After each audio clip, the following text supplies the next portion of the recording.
Hello mga kabibig! Welcome back sa ating bagong YouTube channel. Ito ang pinakamaingay na YouTuber sa lahat ng YouTube. Ako si Kabibig, maglabak-labak na with evidence. Ako po na napikon si Kapunan! Napikon talaga si Kapunan. Sinabihan niya si Attorney Pua. Hoy! Ano ba naman yung Kapunan? Ano yan? Ano tawag doon? Niregla ka na ba dyan? Hindi mo na ba talaga madepensahan yung sinasabi nyong nilustay ni VP Sara ang confidential funds within 11 days? Ano ba naman yan? Huwag kang ma-high blood, Attorney Kapunan. Magaling lang talaga si Attorney Pua. Magaling siyang magtanong, mag-imbestiga, and the same time, shoot sa banga ang sinabi ng witness nyo. Para yatang bumaliktad na ang witness nyo. Parang dinipensahan na niya si BP Sara. Okay, kabibig, panoorin natin to ha. At i-comment nyo kung ano ang iyong assessment. Naku, grabe naman sa ito ni Kapunan kung makapahoy. Parang, watch this video. Gusto ko lang to ma-clarify. Of course, the witness was a state auditor of the ICFAO. So, recommendatory lang po ang function ninyo. Hindi po kayo nagde-decide pagdating sa, lalong-lalo na pagdating sa notice of disallowance. Tama po ba?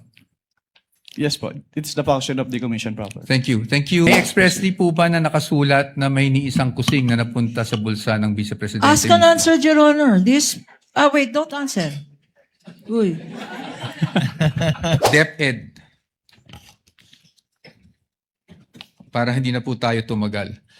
Sa DepEd po, nakapag-issue rin po kayo ng AOMs. Tama? At least for the first and second quarter nung nandun pa po kayo. Yes, sir. Apo. Tama po. Apo. And kanina po, pinag-uusapan po natin yung mga disbursement vouchers ng DepEd. Kung saan, natukoy nyo doon na hindi compliant dahil MOOE yung nakasulat sa disbursement vouchers. Tama po ba? Naalala niyo po yun? Sinagot ko lang po yung tanong ni Attorney Lorna kanina. At ang sagot niyo po, natatandaan niyo po ba yung sagot niyo? Ay MOOE siya at hindi confidential funds. Yes po. Now, Mr. Witness, I will show you a page of the General Appropriations Act. Can I have that copy?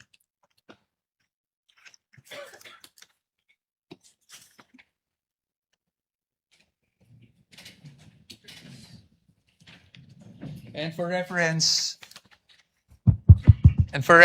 Your Honors, this is Exhibit D-1-14-DE, Your Honors.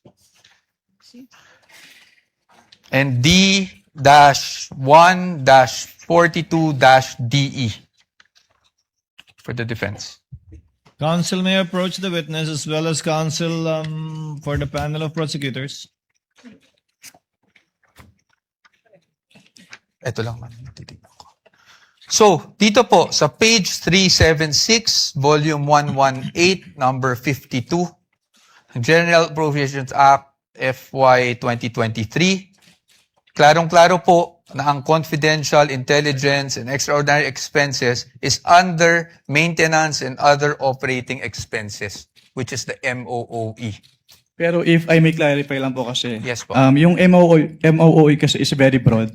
So Yes hindi po. lang confidential fund yung covered niya. Apo, we will get to that, Your Honor. Your Honor, please. DV. Saan nakasulat? Apo. Thank you. Kaya po dito, sa ating naging disbursement voucher, Your Honor, with due respect to counsel. yes, of With course. permission of Manifestation Attorney again in the Poa, yes. document. Again, this Observations document, and manifestations, counsel? Your Honor, this document violates the original document rule. First, it is a photocopy. It is not even a photocopy of anything that is certified, Your Honor. Although, under the original document rule, you can dispense with the presentation of the original. If you present the original first and then substitute a copy, because a copy, a photocopy, is now considered likewise, if properly authenticated, as an original. This is a scrap of paper, Your Honor. We don't even know. General Appropriations Act Of who? Of which administration? And consisting of how many pages, Your Honor? Saan? This particular document, Your Honor, should not even be testified to because we don't know its provenance. For all we know, we don't know where this document came from. Your Honors, may I We comment? object, therefore, to this May document. we Your comment? Honor. What is the comment of Attorney Poa? Your Honors, the copy we are showing is actually a certified true copy of the Commission on Audit, certified by Davin E. Bakay. Your Honors. Certified true copy of the part of the GA? Yes, Your Honors. Anyway, Counsel, we will be ruling on the admissibility of these documents when the formal offer is made after the presentation of evidence in chief by the respondents. We submit, Your Honor, but as another observation, Your Honor, we are aware, I think counsel is aware, that if you produce and you ask questions on a portion of a document, then you are compelled to produce the whole document, Your Honor. We want this on file. Produce the whole GAA.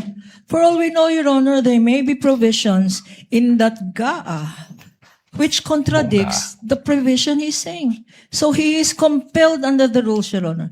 In addition to the rules of admissibility, he is compelled to produce the whole GAA. And we want that on record, Your Honor. Presiding officer has already ruled the manifestation and objection of the counsel is duly noted. Counsel may proceed. Thank you, Your Honor. And under the disbursement voucher, Exhibit D-1-58-DE, nakasulat po na MOOE, replenishment of cash advance under maintenance and other operating expenses authorized under page 376 of RA number 11936, which is precisely the page of the GAA. Pero marami po kasing nakalagay na expense items under MOOE in this page po. Okay, we will accept that answer, Mr. Witness. Now, Mr. Witness, pagdating po sa DepEd confidential funds, as you mentioned, you issued the first two AOMs. Yes, sir. Tama po. I mean, AOM for the first and second quarter. Rather. Yes, sir. Pero hindi nyo na po natanggap yung response. Hindi Kasi na- wala na kayo sa ICFAO. Yes, sir. But would you know, just curious, would you know kung ano yung present status nitong mga AOMs na to? Hindi po. I don't have personal knowledge about that. Okay. So you wouldn't know of whether may credit notice o wala. Yes, sir. Oh, but since you're an auditor, ano po ang ibig sabihin ng credit notice para sa isang auditor? Kapag sinabing credit notice, yung document submitted ay already passed in audit na po. Opo, pass in audit, meaning allowed? Yes po. Allowed in But subject to the reopening of the audit later Apa. on po. Okay. Thank you, Mr. Witness. Ngayon, Mr. Witness, since hanggang doon lang naman, no, yung naging saklaw talaga ng inyong service, I don't want to prolong this any longer. Gusto ko lang makita, based on your findings, AOM, diba? Tapos yung notice of suspension para sa OVP and the AOMs for DepEd. These are preliminary findings, correct? Yes po, kasi nire-require pa naman sa agency na mag-justify yung findings and submit the documents being sought po dun sa... Opo. At based po dito sa findings ninyo, wala namang pong expressly nakasulat na may misappropriation at this point. Actually, yung presumption of misuse kasi nasa item 8.3 na kapag hindi nag-liquidate or failure of liquidation of the accountable officers upon due demand shall be a prima facie evidence that such fund has been put to I am- personal benefit or Yes. misuse. But I am just asking for the response na meron po bang expressly nakasulat sa mga findings ninyo? Ask and answer, Your Honor. It is in That is a 8.3. presumption po. So hindi Opo. kailangang isabihin. May expressly po ba na nakasulat na may ni isang kusing na napunta sa bulsa ng Vice Presidente? Ask and answer, Your Honor. Wait, don't answer. Uy. That question, Your Honor, has been asked and answered. We ask for Sustain- ruling, Your Honor. Sustained counsel, I think where you're getting at, modify your question. You can get it. Okay. So, basically po, ang findings nyo ay preliminary lamang. Wala pong any conclusive finding pa as to any misappropriation. Yun lang po ang tanong ko. Ang sabi kasi sa circular, upon failure to liquidate, No, meron I ng am presumption. Your Honor, Ask the and witness is answer, not Your Honor. responding. No, He the already witness- said, Asking if it's... The witness is not responsive. Kindly respond. I think the question is quite simple, Yun lang naman Mr. po. Wamil. Preliminary pa lang. So wala pang any conclusive finding as to any misappropriation. Yun na lang po. Para lang po, masagot nyo na ng diretso.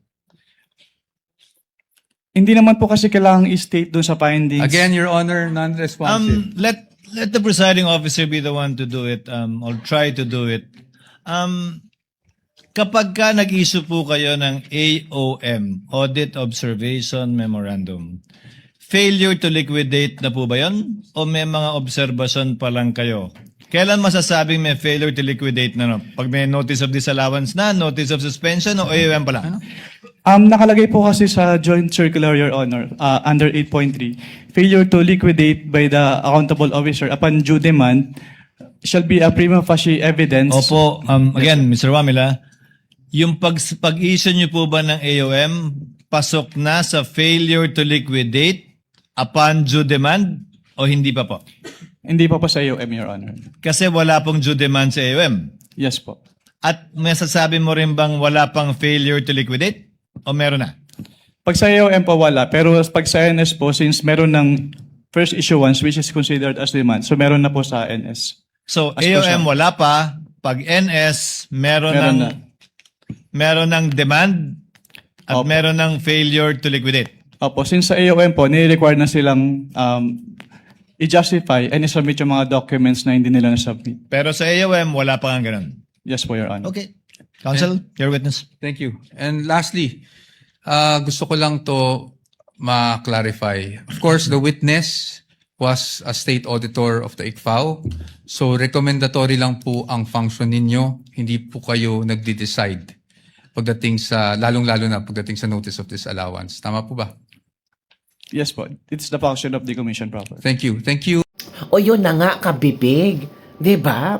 So ano ang iyong reaction hinggil dito?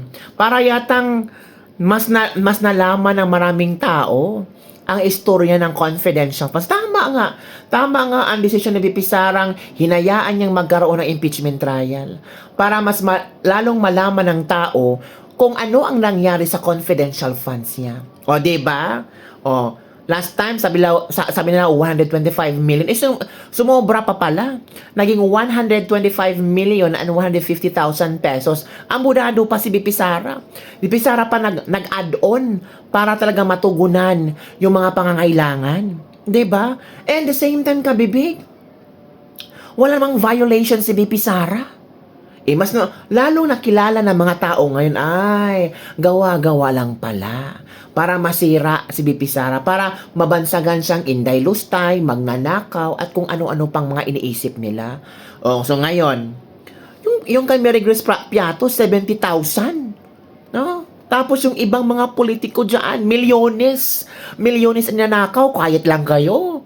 Pero pag si BP Sara, 125 million confidential funds, ang iingay nyo, pinapa-impeach nyo na. Diba? So ano ang yung reaction, kabibig? Don't forget to like, subscribe, and share this video. Bye everyone! See you next time!